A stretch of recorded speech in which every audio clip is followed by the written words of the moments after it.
Merebut kembali kuil-kuil Hindu kampanye Reclaiming Temples merupakan sebuah program inisiatif Hindutva yang bertujuan untuk menghancurkan 36.000 masjid dan menggantinya dengan kuil-kuil Hindu.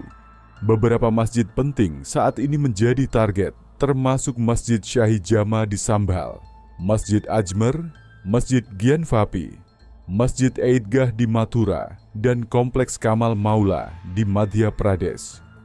Gerakan ini didukung oleh Partai Bharatiya Janata, BJP, Archaeological Survey of India, ASI, dan berbagai pengadilan.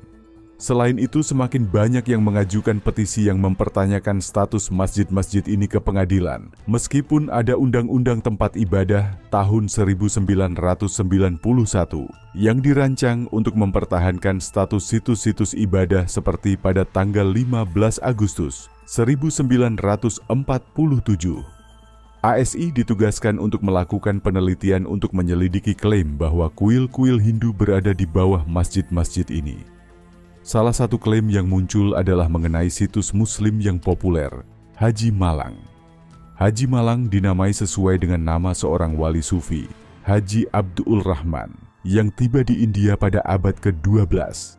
Haji Malang Dargah, sebuah situs berusia 300 tahun yang dibangun untuk menghormati beliau, terletak di sebuah bukit di dekat Kalyan, Maharashtra. Kelompok-kelompok Hindutva menyatakan bahwa tempat ini pada awalnya adalah sebuah kuil Hindu. Klaim ini mendapatkan dukungan dari tokoh-tokoh politik seperti Eknath Shinde yang menyatakan keinginannya untuk membebaskan situs ini dari kontrol Muslim. Pada tanggal 15 Februari 2025, para anggota kelompok Hindutva memasuki situs Haji Malang, meneriakkan Jai Shri Ram, dan mengibarkan bendera kuning kunyit. Wakil Ketua Menteri Maharashtra, Eknath Shinde, juga melakukan ritual pemujaan Hindu dan meletakkan kain warna kunyit di atas makam yang semakin memicu kontroversi. Video-video dari peristiwa ini menjadi viral dan menuai kecaman luas dari berbagai kalangan masyarakat, termasuk para aktivis sosial yang menganggapnya sebagai provokasi yang mengancam kerukunan antar agama. Kondisi politik yang memanas saat ini, ditambah dengan meningkatnya sentimen anti-Islam, membuat insiden-insiden semacam ini semakin sering terjadi. Pemerintah Modi sendiri telah memberlakukan sejumlah peraturan dan kebijakan yang mendiskriminasi Muslim dan memberikan stigma mereka sebagai pemberontak. Tindakan polisi baru-baru ini di Sambhal menjadi contohnya.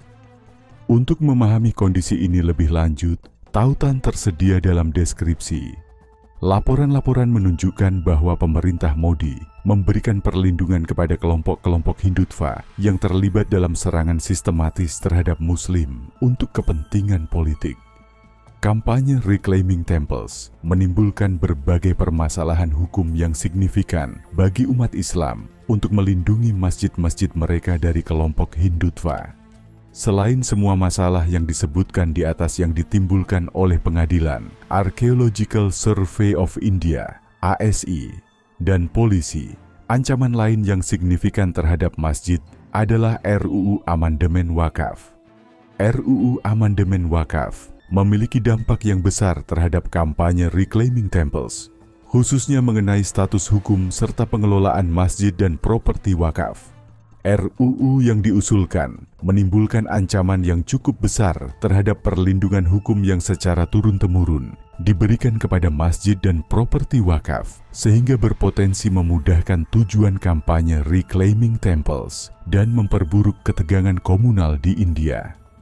Kebijakan pemerintah ini menciptakan situasi yang berbahaya bagi masjid-masjid yang menjadi sasaran kampanye Reclaiming Temples, karena tidak hanya menghadapi tantangan hukum, tetapi juga perubahan situasi politik dan sosial yang tidak mendukung keberlangsungan masjid-masjid tersebut.